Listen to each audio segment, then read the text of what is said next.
Hey everyone, just before we begin, this video is a re-edited upload of a reaction from our previous and now deleted channel, so please check that you subscribe to this new channel here, enjoy the review, and we look forward to seeing you in some new material coming very soon.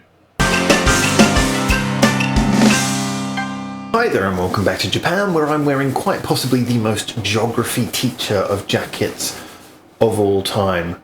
But it's comfortable. It's really comfortable. If someone gives you their old second-hand jacket and it looks a bit geography teacher, just take it. It's good. Anyway, you guys are probably wondering, why am I doing a reaction review to the Dada Dance video, considering that we already did a review of the audio when the album Metal Galaxy came out not so long ago. Now, if you haven't seen that video, you can go back and check that out to see my review of the actual song itself. However, a lot of people have requested that I check out the video as well. Now, I've looked at the videos so far, and this is a group, BABYMETAL, have some really good videos in their history. However, not so much on this album. I mean, I thought the Papaya one was good. It was a live video, and I think it kind of worked with that, but then they kind of did another live video for Shanty Shanty Shanty, which I didn't think was, it just kind of felt like the same thing recycled, not quite as well. And, they had some videos before that from this album, which I thought were just not overly inspiring. So, yeah, I'm kind of checking out the video here, but I kind of want to see the fun side of it. I have been given a little bit of a hint by you guys, because there are lots of requests in the comments to watch this. This is going to be another live video, so I'm hoping they got a slightly different take on it this time, present it slightly differently. So I'm going to be talking again about the song a little bit, but also mainly just about how they're presenting this, because it's interesting that it's coming out as a single. Now, just to give you a quick idea of what my overall feelings were about this song, I thought it was quite a brave choice, actually, right at the beginning of the album. I thought that it wasn't your sort of traditional single from a group who are, breaking so much international ground. The writing style was very much Japanese. It was written in a way that, although it was presented as metal, it was almost written in a sort of chord pattern and structure that reminded me more of J-pop and, almost like anime theme tunes. I mean, I'll be honest, I don't watch really much anime. I'm more into the Japanese music than the Japanese animation, but it was very familiar immediately. It reminded you of a lot of those sort of writing styles that go into anime theme tunes. So I thought it was a very interesting, it was fun, it was playful, it had a metal identity, but it kind of was written with a sort of pop sensibility as well. So I guess it's interesting that it's come out as a single, and it's a nice sort of follow-up to the singles they've had thus far.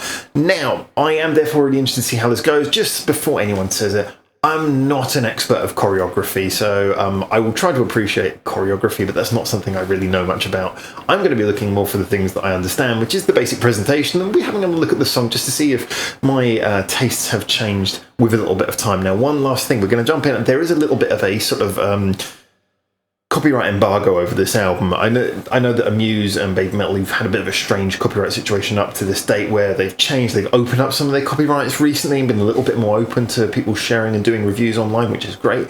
However, I don't know if this is going to be one that I'm able to share. So in a second, you're either going to join me on watching this together, or if it gets copyright blocked, then it will jump straight over to me giving the review. So hopefully, you and I are about to watch this video together. Let's see. Here we go.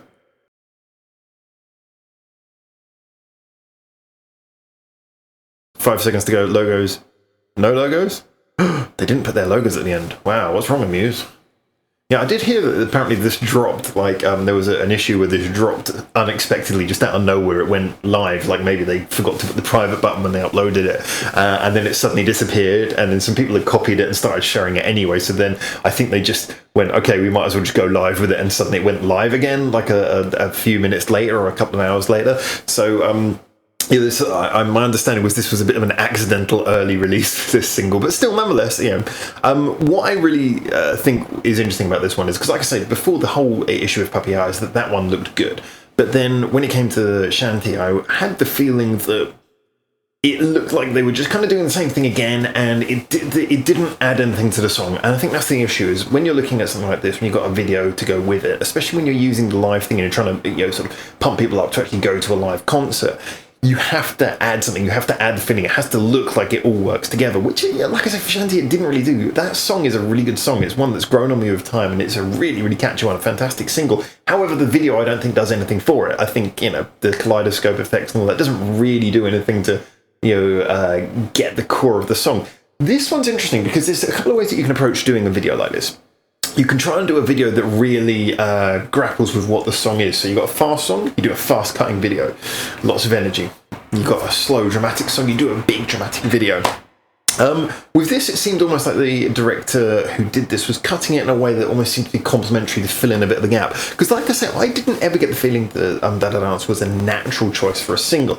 It's a catchy song, it is really good, but it's like I say, it's not the sort of thing that you do normally hear on the radio outside of Japan. You know, that sort of fast, energetic, lots of sounds bubbling around, you know, somewhere between sort of disco and metal. It doesn't have that naturally radio-friendly sound for elsewhere. I mean, you think about a lot of Western radio stations, and correct me if I'm wrong in the years since I left that part of the world, but my feeling is generally that you have, like, your stations generally play pop in the sort of catchy, simple, more nowadays, not nowadays, sort of minimalist thing is what gets into the charts, and then the metal stations play the hardcore sort of metal stuff that is all guitar, bass and drums, and they try to avoid anything else unless it's like symphonic metal and they put in some strings and stuff. But this sort of like thing, I can't imagine this getting much radio play on a normal Western station, and yet it does really match the Japanese sound. So, like I said, this is something that, I'm sorry, just to bring my point back around there, this is something that I wouldn't consider to be a natural single.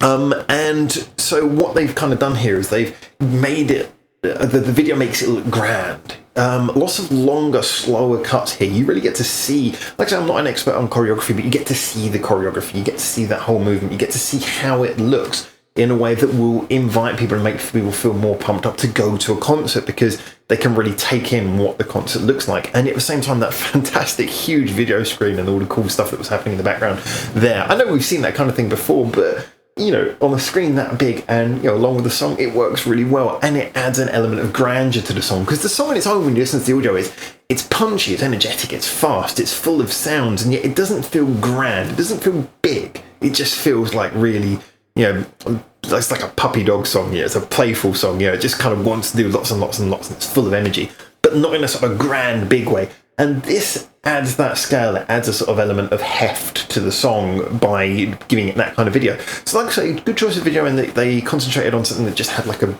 you know, the big screen, so it was like a big light show, which, you know, that kind of thing, having people performing in front of a big light show screen, that would kind of be done in a lot of studio music videos as well. It's not like we've never seen that before. So it does that, also mixes it with the live side, which is good for their promotion. Clearly that's something they really want to push, is getting people to go to the concerts.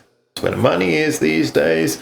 And on top of that, like I say, the director was clever enough to use slow but careful cuts, a lot of concentration on the larger scenes so you could really see what's happening, but also some closer stuff. You know, there was some stuff where it was just, you could see the stage in full frame, so you could see what was happening choreography wise. Some stuff where they focused in on the faces, especially Sue when she's singing, they focus in on the face occasionally just so you can see the expression. It gives a little bit more personality to everything, like the bit where she holds up her hand, and they focus really in on that. The director was clever, chose the shots well, gave you a sense of scale, choreography, and emotion. And so yeah, I think that was a well-directed video, much better than I could have expected. I've got to be honest, we're always honest on this channel, so I was kind of thinking, I was kind of expecting to have a lot of bad things to say about this. I was kind of expecting to have to go, how do I explain how tired I am at a third live video? But no, I think that actually worked. I think it worked in the context of the song, and it actually makes what before felt like a bit of a, you know, a great song to put at the beginning of an album, but maybe not a single. Now it kind of makes it feel like you can take it more seriously as a single.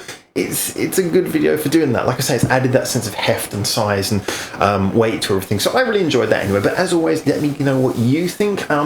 We are still deconstructing something which is effectively another live video, and yes, I kind of prefer if they did something a little bit more clever. But if this is what they're going for, I think they did that as good as they could expect. So I'm really interested to know what you guys think. Do you think this is just another live video? Is it a bit boring for you? Did you notice any difference in the direction? How would you have improved it?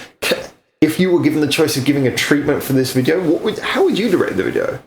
How would you describe it? You know, if you had like no budget worries and you said, make a video for this song, how would you design a video for this song? Really interested to know what you guys think. As always, it's all about opinions. I always say this, I can give an opinion as someone who's worked with music for all my life, even though I look like a geography teacher right now.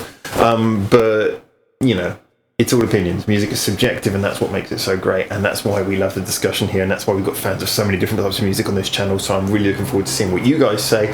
Tell me what you think, disagree, agree, it's all fine. Like, subscribe, you know how that works. But for now, from Japan, ciao ciao. Thanks for watching. Feel free to check out more of our hundreds of videos we got online on this channel right now, or get involved in the discussion with us at the many social media links we've got in the description below, where you can suggest new videos and artists for us to check out on the channel. Or you can just do the usual YouTube stuff and comment, like, subscribe. You know how this works by now.